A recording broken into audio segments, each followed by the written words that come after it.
I covered the Bosnian War between 1992 and 1995 and first met General Ratko Mladic in Belgrade in 1992. I walked into a very smoky room. All rooms in Belgrade were smoky at that time. And there was Mladic in full Serbian uniform. He was smoking a cigarette. He was in expansive mood. He was telling me about all the terrible things inflicted on the Serbs throughout history, particularly by the Croats.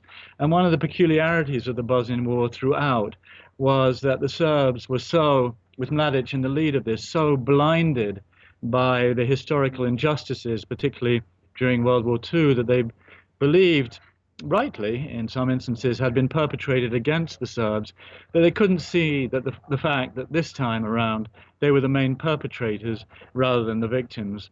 Mladic wouldn't hear anything of the disappearance of Muslims, some 750,000 of whom were moved from their homes in the first 9 months of the war, tens of thousands of whom disappeared.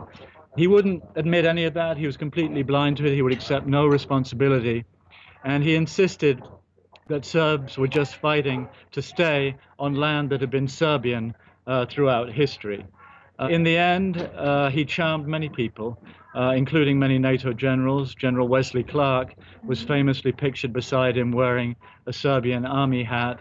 And he responded to the efforts of NATO and the UN, the confused efforts of NATO and the UN during 3 years, by being forceful. Nevertheless, Mladic remained for many years a heroic figure within Serbia.